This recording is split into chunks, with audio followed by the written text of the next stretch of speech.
Thank you very much. Welcome to the Modern Critical Theory lecture series. The lecture for today is going to be on Indigenous Studies. Um, at Illinois, the public land that became the UIUC campus was acquired through the territorial dispossession of Native nations with historical and legal claims to the lands. As Joanne Barker notes, the forced removal and liquidation of the financial assets of those nations under the provisions of the Indian Removal Act expedited the dispossession and economically, geographically legitimated non-native claims to the land and their capital investments. As Jody Bird has noted, there are no longer indigenous nations within the state of Illinois, but the native peoples who lived on this land for thousands of years before us are still our hosts. I want to open this lecture by acknowledging the people of this land: the Chickasaw, the Ho-Chunk, the Fox, the Kaskaskia, the Kickapoo, the Mascoutin, the Miami, the Piankishaw, the Peoria, the Potawatomi, the Sauk, the Shawnee, and the Waya. It's a great pleasure to introduce our speaker today, Nick Estes. Nick is Hu Vichasha and a citizen of the Lower Brule Sioux tribe. He is an assistant professor in the American Studies Department at the University of New Mexico. For 2017 to 2018, Estes was the American Democracy Fellow at the Charles Warren Center for Studies in American History at Harvard University. His research engages colonialism and global indigenous histories with a focus on decolonization, environmental justice, anti-capitalism, and the Ocheji Shakobi. Estes is the author of the forthcoming book, Our History is the Future, #NoDAPL, Standing Rock, and the Long Traditions of Indigenous Resistance, which is coming out through Verso in 2019. And it places into historical context the indigenous-led movement to stop the Dakota Access Pipeline. He edited with Jaskiran Dhillon the forthcoming volume, which is titled #NoDAPL and Mani Richomi, Reflections on Standing Rock, which draws together diverse perspectives from leaders, scholars, and activists of the Standing Rock movement. He was a guest editor with Melanie Yazzie of a special issue of Vichajo Shah Review on the legacy of Dakota scholar Elizabeth Cook Lynn, one of the founders of American Indian Studies. His film and book reviews can be found in a number of journals, including Environmental History, Journal of Native American, and Indigenous Studies Journal, Harvard Business Review, and Abolition Journal. In 2015, his reporting on border town violence and racism for Indian Country Today won a prize for excellence in best reporting from the Native American Journalism Association. Estes' writing is also featured in Jacobin, Indian Country Today, The Funambulist magazine, and High Country News.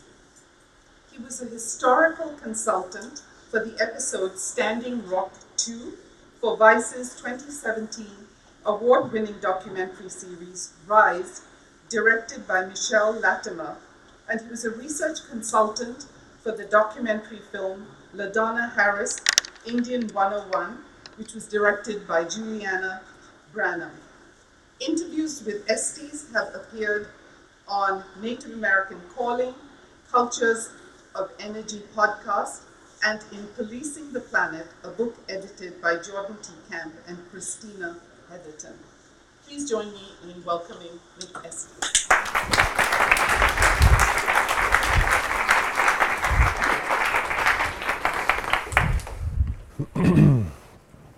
Hamatakiapi Nape Chuzapi Chante Washte. My name is Nick Estes. I am from the Lower Brule Sioux tribe. I just want to thank Susan Kashi for inviting me here, as well as the unit for criticism and interpretive theory. On the car ride over here, Susan was like, "Oh yeah, by the way, this is the lecture series where Spivak, dropped the I can't even think of it. Can Nisselwaltern speak? I will just tell you right now that my lecture will not be as seminal as Spivak. Way to really lay it on, the pressure's on. I also want to thank Susan Richter for making this possible, and all of the UIUC faculty and staff and students who are hosting me. So without further ado, I'll just get started. I just want to note I have a really dry sense of humor, so if there's a joke in there and you feel like laughing, just laugh. They're in there, and there's things that I think are funny that you might not think are funny. So without further ado. Since the era of militant Red Power protest against settler rule in the 1960s and 1970s, American Indian scholars have resolved a number of issues confronting what was at the time an emerging field of Indigenous studies. First, American Indian and Indigenous perspectives on history, culture, and society are valid fields of inquiry.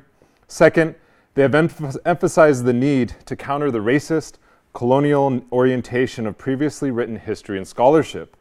Third, they have emphasized the temporal and spatial aspects of Indigenous nationhood, that Indigenous nations have existed with relationships to place and territory prior to the creation of settler states, like Canada, the US, and Israel, and will continue to exist as nations in spite of such colonizing states. Fourth, they have given priority to interpretations by American Indians and Indigenous peoples themselves.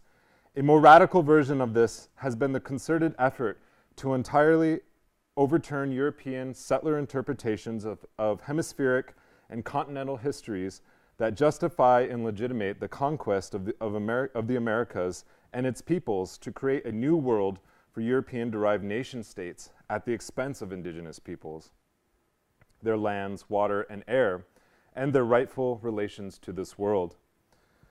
This work is the foundation for the proliferation of Indigenous studies programs globally, and is responsible for the assertion that as far as Indigenous peoples are concerned, colonizers and European settlers are historically disqualified from interpreting Indigenous peoples to Indigenous peoples. Consequently, the phrase Indigenous perspective has emerged as an anti-colonial theory and method. Here I'm thinking of the Maori educator Linda Smith's decolonizing methodologies. But an Indigenous perspective is much broader than those of American history, culture, and society, or confined just to this hemisphere for that matter. U.S. history is a branch of the larger tree of Indigenous histories, not the other way around. It is a covetous, invasive branch that thinks it's the tree. Or perhaps a more Trumpian analysis is appropriate.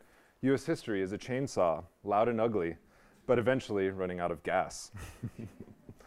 An Indigenous scholar naturally designates Indigenous peoples, nations, and territories as the primary field of study.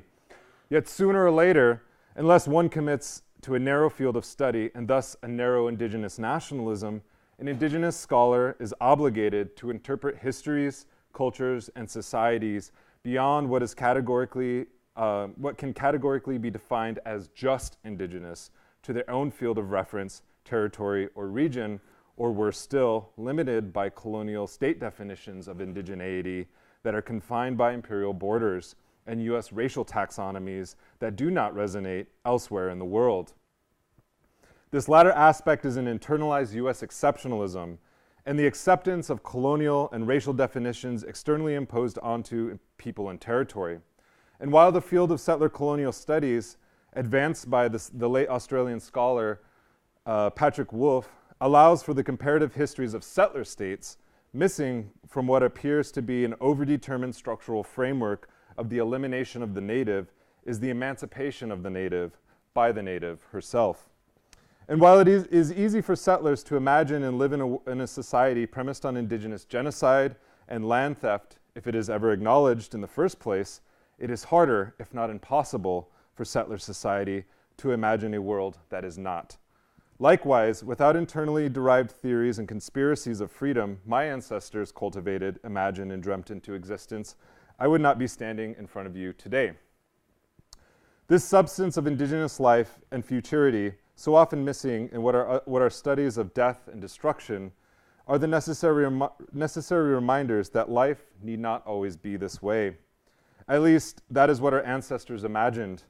If not now, then someday. That was the threat, not mere biological reproduction, but social reproduction, the reproduction of theory and prophecies of freedom, of decolonization. Put another way, the overturning of the colonial structure is what Frantz Fanon has called the process of decolonization, which, according to him, sets out to change the order of the world, and which is, obviously, a program of complete disorder. Disorder, however, is not the natural state of the native.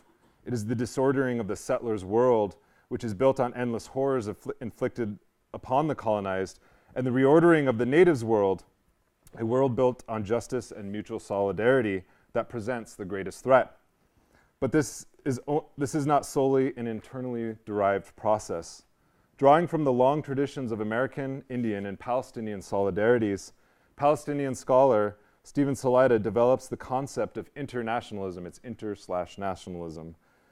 In his analysis, which draws from, in his own words, an amalgamation of what is sometimes called solidarity, transnationalism, intersectionality, kinship, or intercommunalism, national liberation and self-determination for colonized peoples departs from European-derived forms of imperial nationalism and imperial nation-states.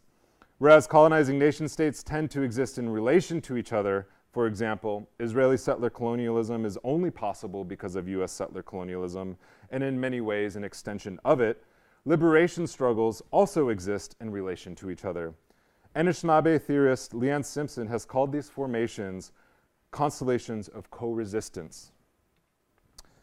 Constellations exist only in the context of relationships, she writes. Otherwise, they are just individual stars. Indigenous nations exist in relation to each other, and so too do liberation movements. For example, a primary constellation, Iokapta Tanka, what white people call the Big Dipper, pictured here, represents the unity of our nation. 7 stars signify the Ocheti Shakomi, the nation of the 7 council fires, united by the assemblage of stars within and beyond the constellation itself, which represents the Chanumpa, or the sacred pipe, signifying the capacity to relate, to make relations, to make diplomacy with other constellations and stars. The comparative framework of settler colonialisms, as it has been theorized and practiced by settlers themselves, has allowed us to envision a settler world order and its organizing logics of native elimination. We can see this in the rise of right-wing authoritarians, from Trump in this land to most recently Jair Bolsonaro in Brazil, who said last year, if he becomes president, quote, you will not have a centimeter demarcated for indigenous reserves, or quilombolas, which are settlements of descendants of escaped and freed slaves that have protected status. These realities, while frightening, also overshadow visions of indigenous liberation. And it also begs the question, what proliferates in the absence of empire? But how does one dream when all this world brings is nightmares? Indigenous freedom is not simply the absence of settler colonialism, not simply the absence of monsters. It is the amplified presence of indigenous life and just relations with human and other than human relatives and with this earth. So Salaita's emphasis on internationalism as what he calls matters of liberation, rather than merely assessing the mechanics of colonization, is an important intervention. And like allied fields of study, such as Black studies and ethnic studies, indigenous studies emerge from revolutionary movements across what W.E.B. Du Bois defined as the problem of the 20th century, a global color line that separated the lighter nations from the darker nations, the colonizer from the colonized. And while Black studies scholars have pointed out the necessity of interpreting a global Black and African experience, partially a result of the colonization and diaspora resulting from the transatlantic slave trade, indigenous studies in the global North has sometimes ignored its own radical origins, deeply entrenched in global solidarities of the time. Indigenous nationhood is often misinterpreted as an exclusive project, the sole aspiration of just indigenous peoples. This is similar to the way the Indian problem is treated as solely an Indian problem, as if Indians themselves are solely responsible for the theft of their continent and their own genocide. It should be noted that structures of white supremacy and settler colonialism, while they do control the lives of the colonized, are also designed to control the lives and behaviors of the colonizer, first and foremost. The term indigenous peoples derives directly from an anti-imperial tradition and the language developed by the United Nations, or at the United Nations, by Red Power activists themselves. Over the decades, indigenous conceptually evolved from populations to peoples.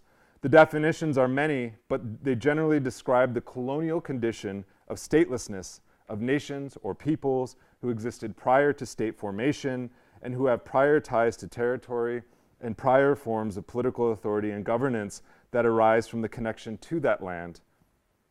The term indigenous peoples is both, paradoxically, about the lives lived in the negative shadow cast by the colonial state and the affirmation of a prior and ongoing nationhood or peoplehood. Yet, unlike other revolutionary actors such as the working class or the proletariat, which according to the Marxist tradition seeks its own annihilation along with the ruling class towards a classless society, indigenous peoples seek not the annihilation of themselves or their identities to achieve liberation.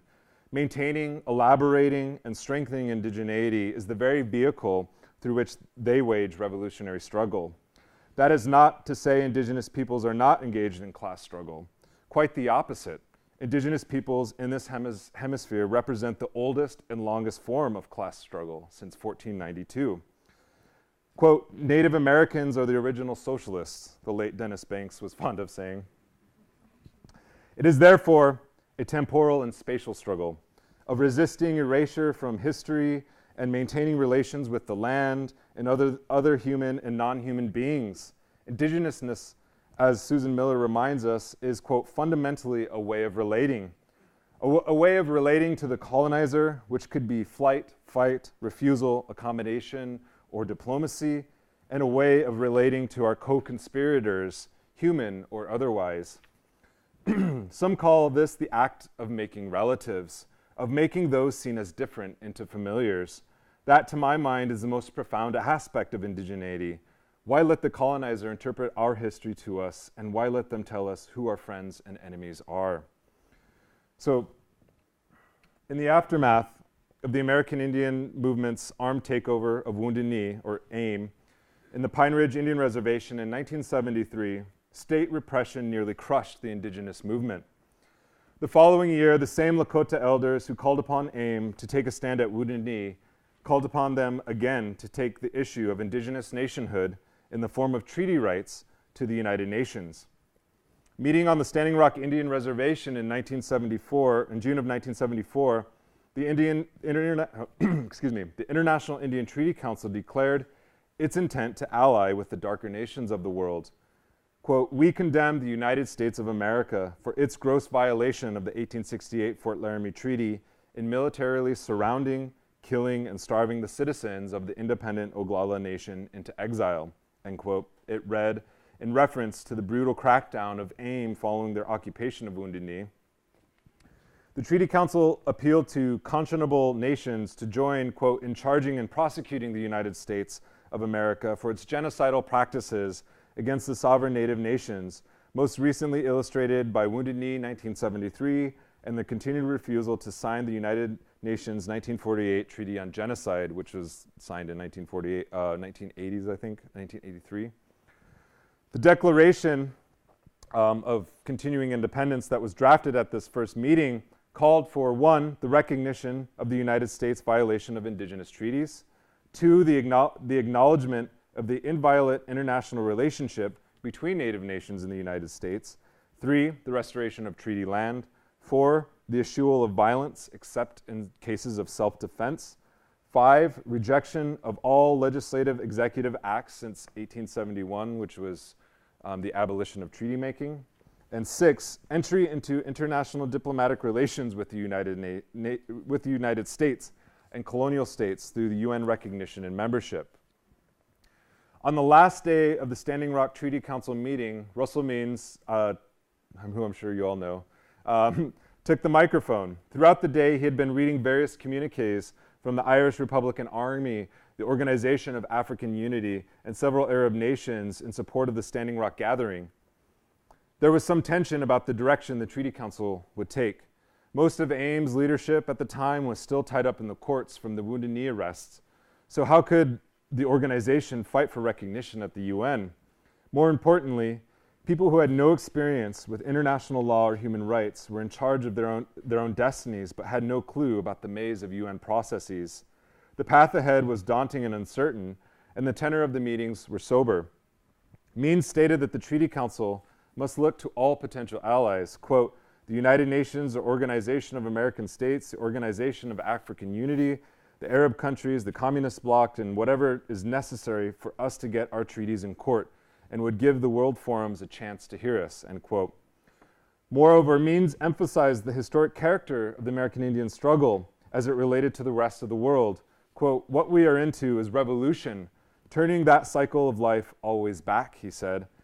It wasn't just about Turtle Island, because, quote, in the history of the world, the successful struggles for independence and the struggles which are still ongoing for independence all involve land,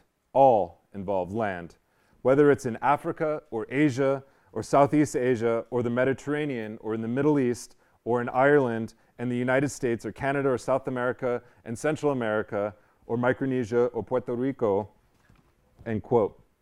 Now the Treaty Council had a global forum and allies worldwide. And if we are going to struggle for our land, it can't just be with our words, just with paper, Means solemnly declared. It has to be with our lives. In its publication, Oyate Wichaho, which I found out recently from doing interviews, that this was actually inspired by Palestinian newsletters. So they created their own radical newspaper, the American Indian Movement did, modeled after the Palestinians. In its publication, Oyate Wichaho, which means voice of the people, Dakota AIM frequently published interviews, short stories, poetry, and the reports from Palestinians resisting Israeli occupation, even referring to Palestinians as relatives. Indigenous internationalism, as Means spelled out in his 1974 speech at the first Treaty Council meeting, was bound to struggles of those fighting for the emancipation of their homelands. And in the end, these alliances with the Global South and national liberation organizations proved the most productive for the Treaty Council. When the world turned its back on AIM after Wounded Knee, the world's colonized reached out and helped launch Indigenous peoples' rights to the international level. And the reason why I'm bringing this up is because when we think of the Red Power movement, it often ends in 1973 with the aftermath of the Wounded Knee occupation. Nobody picks up where the Treaty Council picked up in taking this to the world stage. And the reason why is because at this time there was a lot of infiltration of the organization, and there were reports that actually revealed the connections that these activists had with Palestinians, that they had with third world liberation movements. And I think one of the things that was told to me that was really fascinating is that during the occupation at Wounded Knee, the American Indian movement, the independent Oglala Nation, recognized the revolutionary government of Nicaragua. And so in Carlos Fonseca Square, there's a little declaration that was drafted by the American Indian movement recognizing that this was the first group to recognize the revolutionary government of the Sandinistas. So I thought that was really cool. But we don't hear about that because there was, at this particular meeting, there was a media blackout. At the march at the United Nations, there was no US media covering it. And so one of the things that's really fascinating if we think about what's going on in the media right now is that journalists are often the first to write history, right? And if we concede to them the obligation and the duty of writing history, then we forget important things such as this. International Treaty Council delegations were directed to make friendly relations with other countries and to ask them to recognize the 1868 Fort Laramie Treaty. The delegations were well received by their hosts, especially in the Soviet Union and Eastern Bloc countries, who were eager not only to support indigenous causes, but also to point out the hypocrisy of US humanitarian intervention abroad while it denied freedom to its own people. During a 1977 visit to the Soviet Union, Kazakhstan, Mongolia, and West Germany, Treaty Council representatives Aline Goddard, Bill Means, Greg Zephyr, and Bill Wapapa met with Iraqi, Algerian, and Namibian delegations. Quote, I think because we got to know our brothers from the South better on these tours, we understand more than ever that we are one people, observed Wapapa. Much like the European socialist regimes supported black revolutionaries like Angela Davis, who was imprisoned by the state of California and later released, Eastern Bloc countries provided genuine transnational solidarity to American Indian struggles.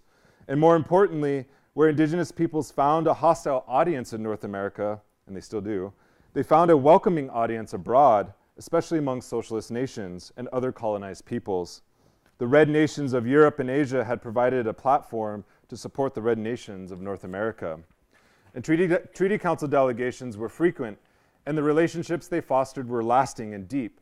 For example, in 1979, when the Iranian Revolution erupted, revolutionary students took hostage 52 US diplomats and citizens, holding them at the US Embassy for more than a year.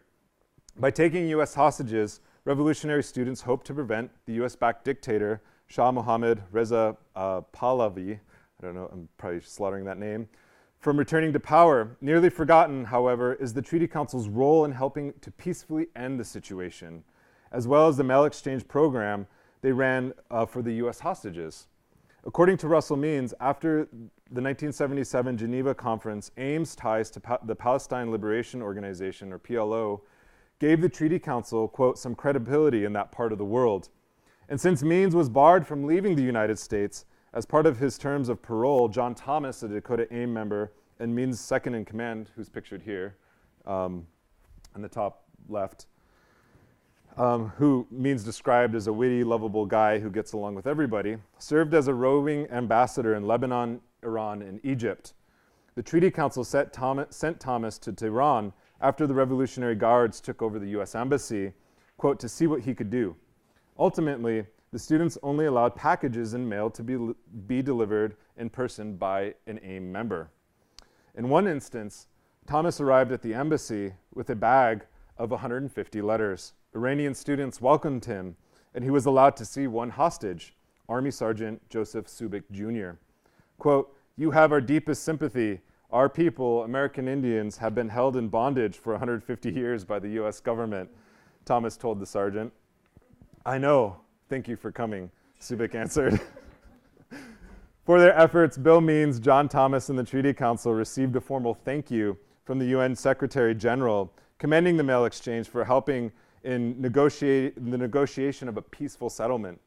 Although the mail exchange didn't receive widespread publicity, the humanitarian diplomatic mission showed that American Indians were at odds with the US government and its colonial policies, but not with US citizens in general.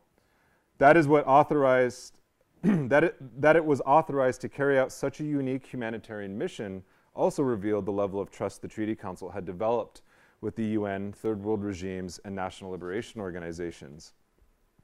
So while the Treaty Council brought the struggle of Turtle Island to the world also came to Turtle Island. International delegations were often guests of indigenous nations in the United States, and Palestinian and indigenous solidarity was particularly strong and visible. Both Palestinians and American Indians were unrecognized nations, stateless people who were fighting settler colonial regimes occupying their land. At nearly every major Treaty Council event, Palestinians were in attendance. And it wasn't just political meetings. Elizabeth Cook Lynn, who is a founder of American Indian Studies, as Susan pointed out earlier, recalls their presence at powwows in the 1970s and 1980s. Quote, groups of 30, 40, 50 Palestinians with their guns, with their uniforms, came after the prayers in the morning, after and before the grand entry, and when people could go to breakfast and getting organized, the Palestinians were out on the tarmac doing military maneuvers, she recalls, and they were invited there by our tribes. Solidarity isn't a fleeting moment. The Boycott, Divestment, and Sanctions Movement, or BDS, is a form of nonviolent advocacy to pressure the state of Israel to, one, end its occupation of all Arab Palestinian lands, two, to recognize the equal rights of Arab Palestinians, three, to respect the rights of Palestinian refugees to return to their homes, as stipulated by UN Resolution 194. BDS has been endorsed by the American Studies Association and the Native American Indigenous Studies Association, two organizations of which I am a member, and two organizations that Stephen Salida, who was unhired from this institution, also belonged to. BDS is partially inspired by the South African anti-apartheid movement that helped end apartheid. Indigenous peoples were made a category in the UN decade to combat racism, racial discrimination, and apartheid, which began in 1974. Zionism as a form of racism was also part of the initial agenda, which was later removed after the 1993 Oslo Accords, as were many things. And the decade gave a platform for Palestinian rights. US presidents from Jimmy Carter, good old Jimmy, and George Bush have boycotted the UN programs on racism, most likely over the questions of apartheid South Africa and Palestine. This boycott included 2 UN decades to combat racism and apartheid from 1974 to 1993. And so when we talk about boycotts, how come nobody's getting mad at them for boycotting these things? And we know the US and Israel backed the racist South African apartheid regime when the rest of the world morally opposed it. The connections between the South African anti-apartheid movement, Palestinian rights, and indigenous rights cannot be ignored or dismissed. In 1977, the Treaty Council, upon achieving NGO status at the UN, called for the end of the celebration of Columbus Day and declared instead the International Day of Solidarity and Mourning of Indigenous Peoples. The UN Committee on Racism, Racial Discrimination, Apartheid, and Colonialism passed the resolution with the support of many organizations, such as the African National Congress and the PLO, who recognized that the devastating legacies of European colonialism and African slavery had to be addressed in the Americas. In 1982, Spain and the Vatican proposed a 500-year commemoration of Columbus's voyage at the UN General Assembly.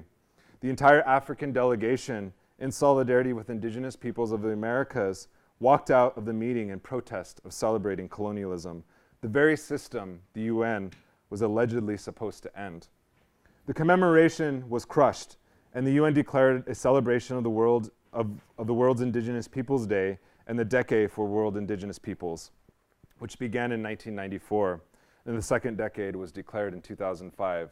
And so when people talk about the history, why Indigenous Peoples Day is important, this is important to remember that it draws from this long history of global solidarities, which often isn't talked about, and it's just incorporated as a neoliberal, multicultural kind of holiday where people, I don't know what people do on Indigenous Peoples Day, eat corn or something. So without this lateral solidarity, Indigenous peoples would not have made such historic gains like the drafting of the 2007 UN Declaration on the Rights of Indigenous Peoples, which is also known as UNDRIP. And it should come as no surprise that Australia, Canada, New Zealand, and the United States, all settler colonial regimes, initially voted against UNDRIP, maintaining their decades-long position of hostility towards indigenous rights at the UN, and Israel happened to be absent from that initial vote. It was with this revolutionary solidarity that we, the Ocheti Shakoi, entered the fight against the Dakota Access Pipeline, or DAPL, which was spearheaded by the Standing Rock Sioux tribe.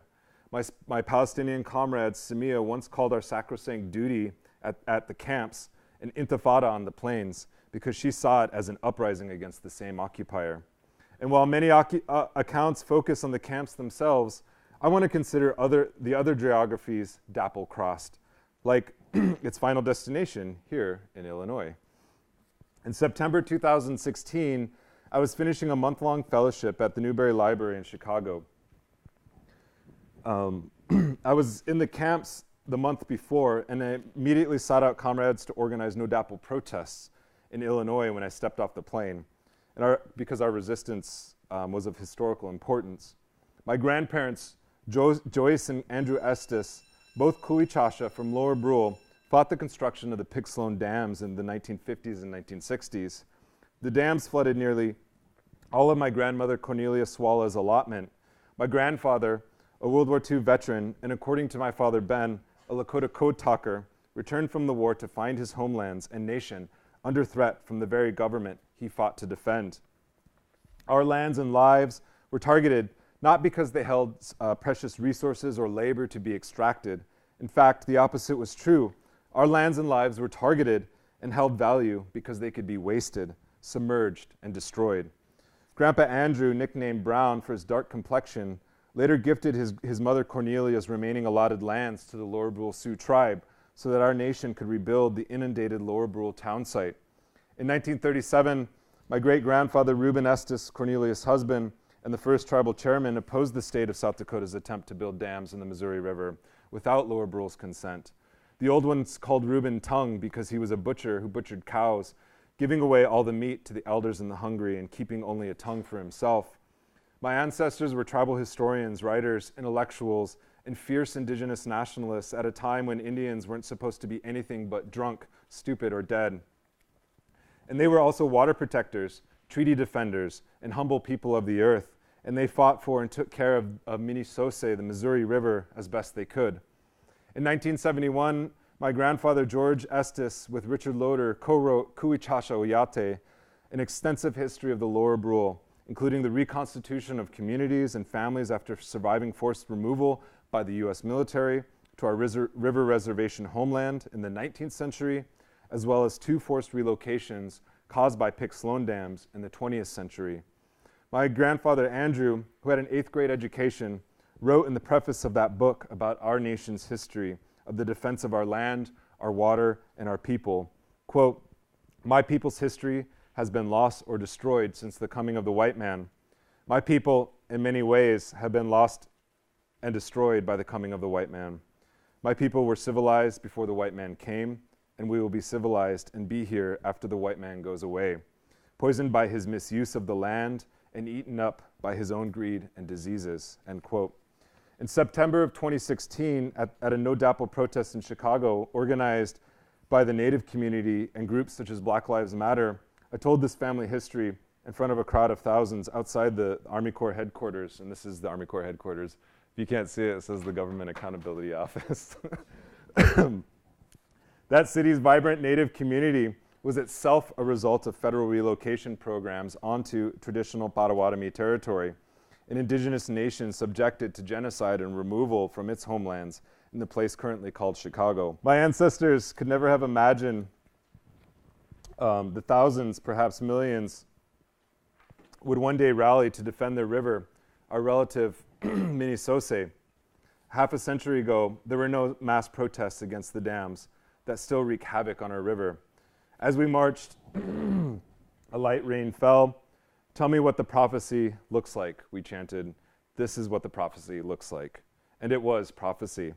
Prophecy told of Zuzecha Sapa, the black snake extending itself across the land and imperiling all life, beginning with the water.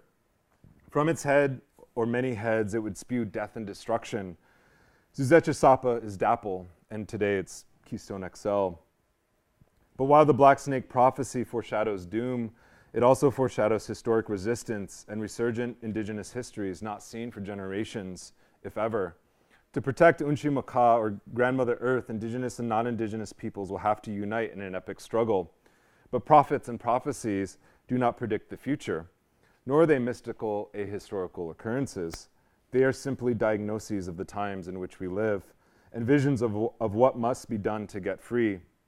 In the past, youth followed the guidance of indigenous elders, the old ones, but in these prophetic times is the old ones who are following the leadership of the young, the youth leaders of the No DAPL movement, among them Zaisha Grinnell, Bobby Jean Three Legs, Jocelyn Charger, and Joseph White Eyes, who brought the message of the black snake to the world through 1,000-mile relay runs from April to July of 2016. And as the Chicago Native community became more empowered by the movement, I encountered questions from dismayed community members. Where are all our intellectuals? They asked me. I told them the story of the anti-Palestinian and anti-Indian movement against the American Indian Studies Department here at UIUC for hiring Stephen Salida, and the university's insistence on allowing students, faculty, and staff to mock and degrade natives with a horribly racist, semi-retired mascot. The gutting of this department had directly impacted our efforts to organize and hold teach-ins, and thus it hampered our ability to resist DAPL. I've not heard anyone say this, but we experienced it. The black writer Teju Cole once described the everyday humiliations Palestinians face under Israeli occupation as cold violence. Since March of this year, this cold violence has claimed 160 Palestinian lives on the Great March of Return, and tens of thousands of more have been injured, mutilated, and maimed. Much like Rob Nixon's notion of slow violence, which is the unspectacular unfolding of violence over time against a people made vulnerable by colonialism, a steady accretion over the longue durée that is nearly imperceptible, Cole's cold violence takes its time and finally gets its way. And it works not only on Palestinians, but also seeks to eliminate their base of solidarity and sever their relations. It has blunted the defiant traditions of indigenous resistance to the point where indigenous sovereignty and freedom has become aligned, if not synonymous, with the logics of settler colonialism. Recent examples include Professor S. James Anaya, the former UN Special Rapporteur on the rights of indigenous peoples, crossing a global picket line against Israeli apartheid in the name of indigenous rights.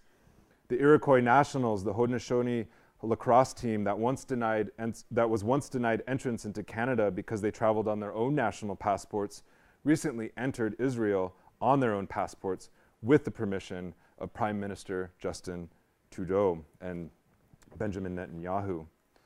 Last week, Deb Haaland from Laguna Pueblo and a Democratic candidate for Congress in New Mexico, in my district in fact, celebrated the 1948 Nakba, when millions of Palestinians were displaced from their homelands by the creation of the State of Israel, as a moment of liberation for Israelis, on par with Native Americans winning the right to vote in the state of New Mexico by a Supreme Court decision that same year.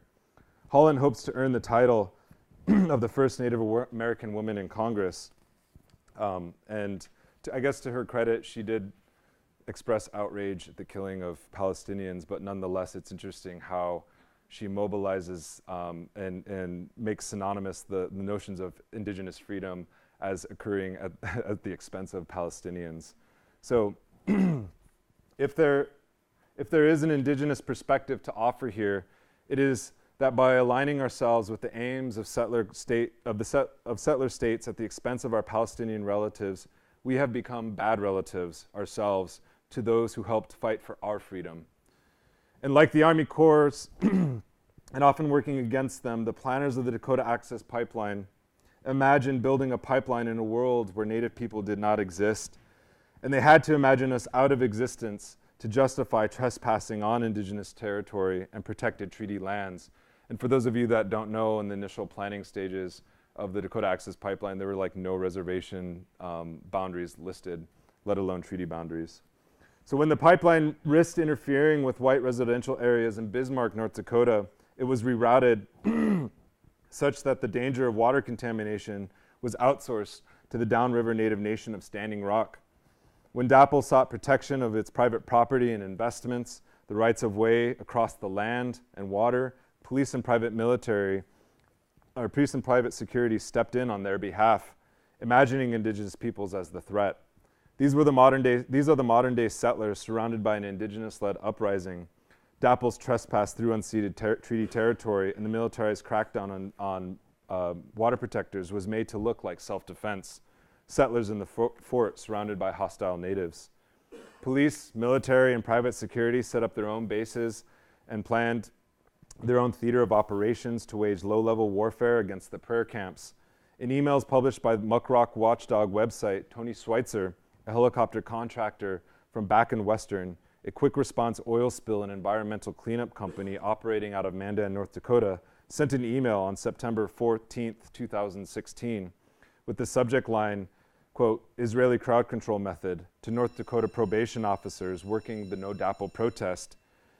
Quote, YouTube crowd control, have a great day, Schweitzer wrote to the police officers. In the email sent prior to the major police attacks and raids that would later make national headlines and international news, he suggested the cops policing pipeline protest invest in skunk spray, an Israeli chemical weapon invented to degrade and humiliate Palestinians by dousing them in a nauseating putrid biomedical odor that takes days to remove. Forget the wall, he wrote. Just put sprayers along the southern border with sensors. Might have saved lots of storefronts in Baltimore and Ferguson. The U.S. needs to get some of this for the looters in any out-of-control demonstrations. Israeli crowd control method. Now we are talking. Brilliant. Skunk spray. Such comments add insult to injury for Palestinians defending their homes against demolition and protesting the killing of loved ones. The connections were clear. Local law enforcement and private security imagined themselves participating in a global counterinsurgency against civilian populations that extended from Palestine to Baltimore, Ferguson, the US-Mexico border, and now Standing Rock. The war was against Black life, Palestinian life, migrant life, and Native life. And the tactics employed by Swan, the murky mercenary security contractor hired by DAPL, were also confirmation that this was a global war. The security company had cut its teeth in the United States' never-ending war on terror, in which it was deployed to run counterinsurgency operations against civilians in Iraq and Afghanistan. Swan now applied the same technique to water protectors.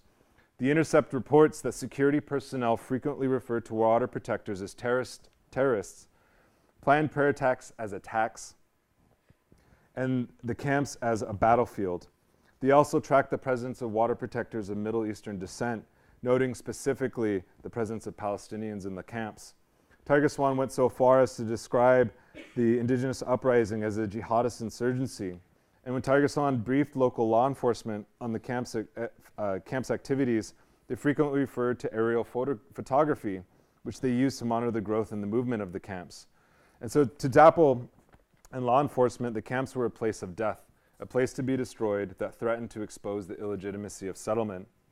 In the orientation pamphlet, I'll just show these real briefly. One of the things it's important to remember is that while there are sort of these infrastructures of settler colonialism, these pipelines that are connecting sort of like the site of extraction to the site of transportation, to the site of production, to the site of export, we also have our own infrastructures of indigenous resistance. This was a graphic that North Dakota tried to use to sort of like criminalize outside agitators.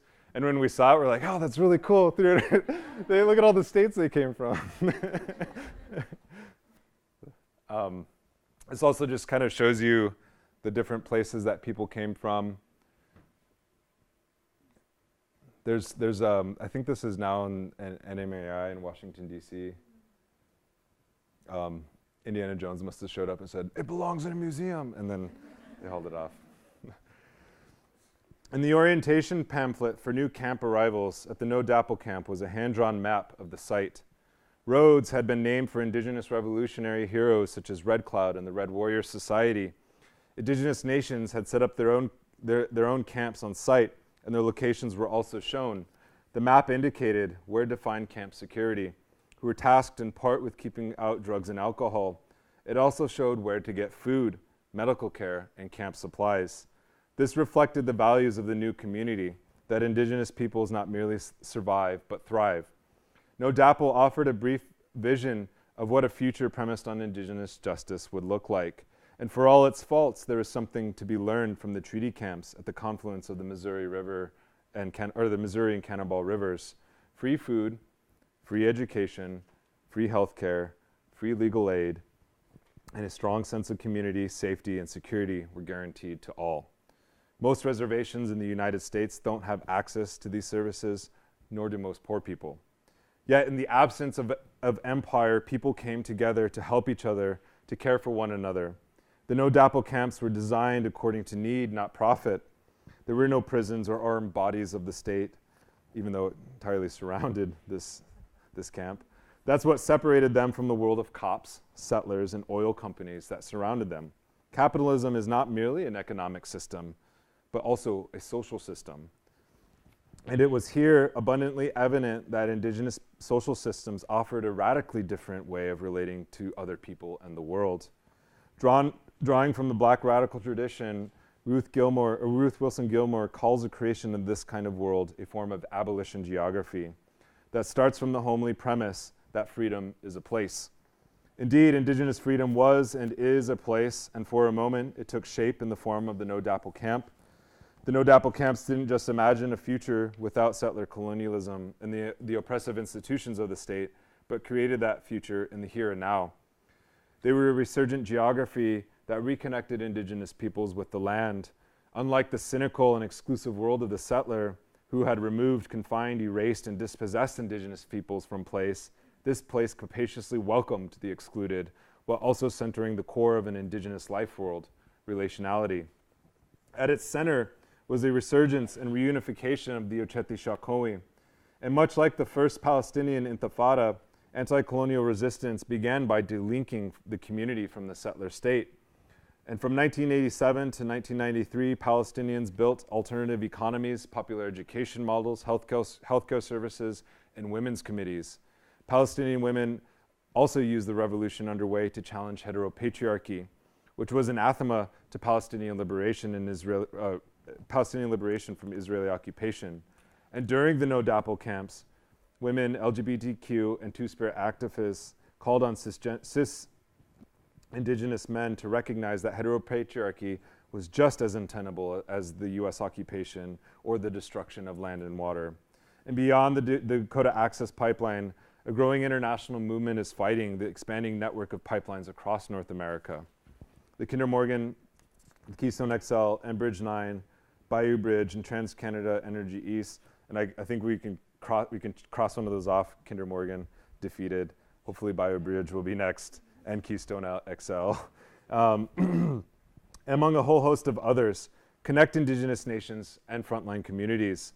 The appearance of each new flashpoint of struggle indicates a growing anti-colonial resistance led by Indigenous peoples against settler colonialism and extractive capitalism. New pipelines are creeping across the continent like a spiderweb with frightening speed, but in the process, they are also connecting and inciting to action disparate communities of the exploited and dispossessed. Each pipeline exists in relation to other pipelines, and while DAPL technically only extends from North Dakota to Illinois, is fundamentally a transnational project, interlinking with other pipelines and infrastructure to ship oil to a global market, crossing the boundaries of settler states and trespassing through Indigenous territory. A vast array of solidarity networks supported the No DAPL struggle. Black Lives Matter, Palestinian justice organizations, religious groups, military veterans, and many more from other social locations and movements galvanized support from the Indigenous-led resistance from far beyond the physical geography of the Standing Rock Indian Reservation. No DAPL was reminiscent of other allied struggles that have enriched Indigenous struggles in the past, including the International Indian Treaty Council and Indigenous internationalist movements of the 20th century. Countering settler colonialism's own physical infrastructure, trade routes, railroads, dams, and oil pipelines is the infrastructure of Indigenous resistance, its ideas and practices of solidarity.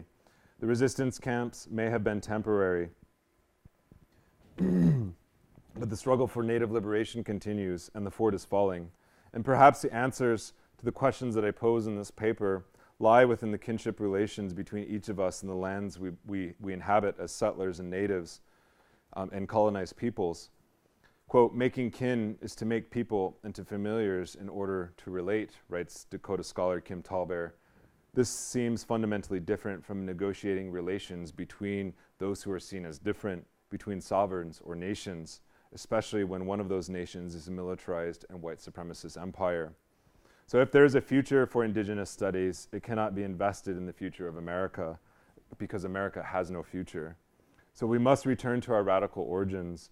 It's an existential challenge, one that must begin to inspire and draw inspiration from the humble people of the earth who are taking action to turn back the forces of destruction and thus living out our prophecies. The IPCC recently gave us 12 years, and the UN recently gave, Gaza 2 years. But I'd add that we've been at this for more than 5 centuries, and we'll be at it for 5 more if that's what it takes. Hechetu, Welo.